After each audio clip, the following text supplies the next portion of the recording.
నమస్తే, welcome to our channel. నేను మీ సిరి. Triple గారి పైన శివరామరాజు గారు తిరుగుబాటు చేస్తున్నారా? టీడీపీ నుంచి రెబల్గా తను పోటీకి దిగబోతున్నారా? సో ఈ అంశాన్ని మనకు వివరించడానికి మనతో పాటు ఉన్నారు ప్రముఖ రాజకీయ విశ్లేషకులు అంకమరావు గారు. నమస్కారం సార్. నమస్తే సార్, ఇప్పుడు చూస్తుంటే ట్రిపుల్ గారి గురించి మనం ఫస్ట్ నుంచి చూస్తున్నాం. అంటే తను వైసీపీ నుంచి బయటికి రావడం, ఏ పార్టీ నుంచి తనకి సీట్ వస్తుంది అని చెప్పేసి కొన్ని రోజులైతే ఈ బీజేపీ నుంచి అనుకున్నాం, కానీ రాలేదు. ఆ తర్వాత మళ్ళీ ఇప్పుడు టీడీపీ నుంచి పోటీ చేస్తున్నారు. అయితే ఇప్పుడు ఇక్కడ శివరామరాజు గారు టీడీపీ నుంచి రెబల్గా ట్రిపుల్ గారి మీద పోటీ చేస్తున్నారు అన్నట్టు మనకి వార్తలు వస్తున్నాయి. ఒకవేళ అలా చేస్తే పరిస్థితి ఎలా ఉండబోతుంది? ఈరోజు తెలుగుదేశం పార్టీ కూటమికి అభ్యర్థిగా, తెలుగుదేశం పార్టీ సభ్యునిగా రఘురామకృష్ణరాజు గారు ఉండి నుంచి పోటీ చేస్తున్నారు. అవును సార్. వారు నరసాపురం నుంచే గట్టిగా పోటీ చేస్తారని ప్రజలందరూ భావించారు. ఈరోజు ఆంధ్ర రాష్ట్రంలో పరిస్థితి ఎలా ఉంది అంటే, చంద్రబాబు నాయుడు గారు, పవన్ కళ్యాణ్ గారు, లోకేష్ బాబు గారు వాళ్ళు ముఖ్యమంత్రి మీద పోరాటం చేస్తున్నారు. వాళ్ళకి ఏమాత్రం తీసిపోని విధంగా ఒక రకంగా వాళ్ళకంటే ఎక్కువగా ప్రతిరోజు ప్రభుత్వాన్ని ఎండగట్టి ప్రజల్లో ప్రభుత్వాన్ని పలసన చేసి ప్రభుత్వం చేసే పనులన్నింటినీ కూడా ప్రజలకు అర్థమయ్యే రీతిలో, అర్థమయ్యే విధంగా ప్రజలను చైతన్యపరిచింది మాత్రం నిస్సందేహంగా రఘురామకృష్ణరాజు గారు. అందుట్లో ఎలాంటి సందేహం కూడా ఏమి లేదు. సహజంగా అందరూ ఏమనుకున్నారు, ఆయన కూడా ఏం భావించారంటే నరసాపురం నుంచి ఆయన లోక్సభ సభ్యుడిగానే పోటీ చేస్తారని భావించారు. పొత్తుల్లో భాగంగా అది భారతీయ జనతా పార్టీకి వెళ్ళింది కాబట్టి భారతీయ జనతా పార్టీ తరఫు నుంచి ఆయన పోటీ చేస్తారని అందరూ భావించారు. సరే, ఏం జరిగిందో ఏంటో ప్రజలందరికీ తెలుసు. ఎవరు ప్రయత్నాలు వాడు చేశారు. మరి ఆయనకైతే మాత్రం ఆ సీటు దక్కలేదు. అప్పుడు చంద్రబాబు నాయుడు గారు రఘురామకృష్ణరాజు గారికి ఉండి స్థానాన్ని కేటాయించడం కూడా జరిగింది. అక్కడ ప్రస్తుతం ఆ రోజు వైఎస్ఆర్సీపీ పార్టీ 2019లో అన్ని స్థానాలు గెలిచినా పశ్చిమ గోదావరి జిల్లాలో ఉండిలో ఆయన నిమ్మల రామానాయుడు గారి పాలకుల్లో 2 స్థానాలు తెలుగుదేశం పార్టీ కైవసం చేసుకోవడం కూడా జరిగింది. అంటే అప్పటికే అక్కడ బలం లేని వైఎస్ఆర్సీపీ పార్టీ తెలుగుదేశం పార్టీను ఇప్పుడు జనసేన కలిసిన తర్వాత అక్కడ వాళ్ళు గెలుస్తారనుకోవడం కూడా భ్రమే కదా. ఆ స్థానాన్ని కైవసం చేసుకోవడం కోసం రఘురామకృష్ణరాజు గారికి తెలుగుదేశం పార్టీ కేటాయించింది చంద్రబాబు నాయుడు గారు. స్థానిక శాసనసభ్యుడైనటువంటి రాంబాబు గారు దానికి ఆమోదం తెలిపి ఆయన నామినేషన్ కార్యక్రమంలో ఆయనే దగ్గరుండి చూసుకొని నేను ఆయన గెలిపిస్తానని చెప్పి ఆయన ముందుకు వచ్చాడు.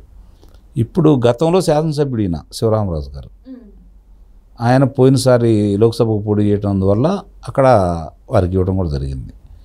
ఇప్పుడు మళ్ళీ ఆ స్థానాన్ని ఆయన ఆశించాడు. మొట్టమొదటి నుంచి కూడా గతంలో పోటీ చేసి గెలిచి ఉన్నాడు కాబట్టి ఆయన ఆశించాడు. ఇప్పుడు అధిష్టానం ఇప్పుడు ఆయన్నే గెలిచిన శాసనసభ్యుడినే పక్కన పెట్టి రఘురామకృష్ణరాజు గారి ప్రాధాన్యతను గుర్తించి ఆయనకి ఇవ్వడం కూడా జరిగింది. ఇక్కడ గెలుపు గుర్రాలకల్లి ప్రజలు ఉంటారు. గెలుపుకి దోహదపడే విధంగా ఎవరున్నా కూడా వాళ్ళు స్వాగతిస్తారు. అట్లానే ఎవరైతే ప్రజలు కోపంగా ఉన్నారో వాళ్ళకి సహకరించే విధంగా ఎవరు నిలబడ్డా కూడా వాళ్ళ వ్యక్తిగతంగా ఎంత ఉన్నా కూడా వాళ్ళని పట్టించుకోరు ప్రజలు. ఇక్కడ రేపు జరగబోయేది కూడా అది. శివరామకృష్ణరాజు గారు ఆయన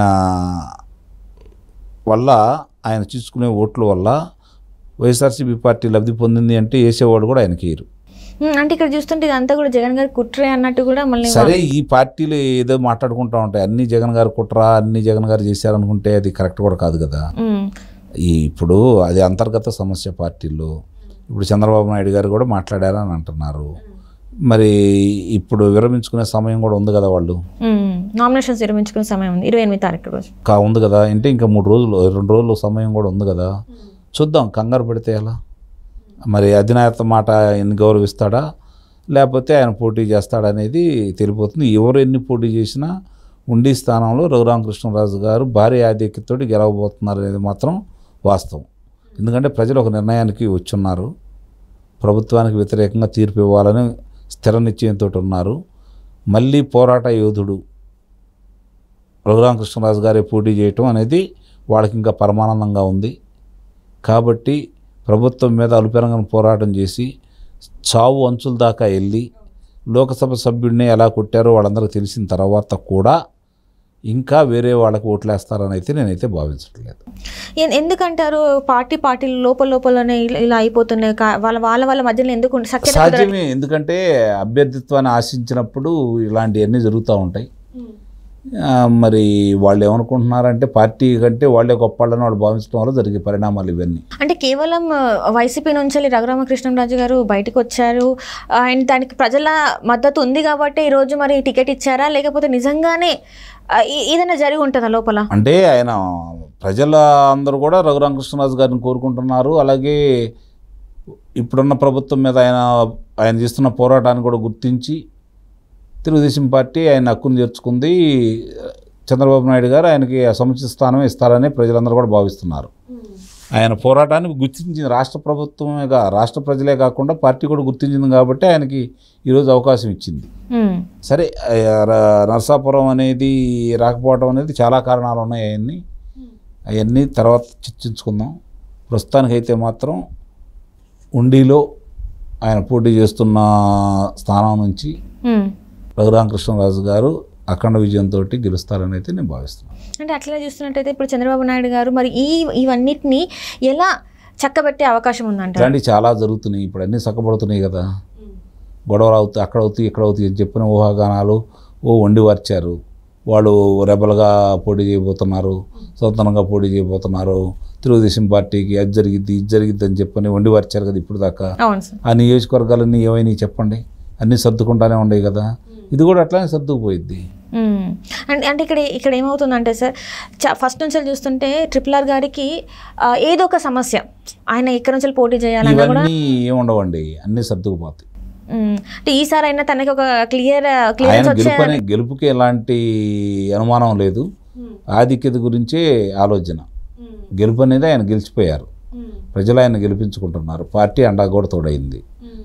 మరి ఆయన స్వతంత్రంగా లోక్సభకు నిలబడ్డా కూడా గెలిచేవాడు, స్వతంత్రంగా అయినా గెలిచేవాడు నరసాపురం నుంచి. కానీ ఆయన అలా భావించట్లా. ఐక్యతను కావాలని కోరుకుంది ఆయన. భారతీయ జనతా పార్టీ, తెలుగుదేశం పార్టీ, జనసేన కలిసి కూటమిగా ఏర్పడాలనుకుంది ఆయన.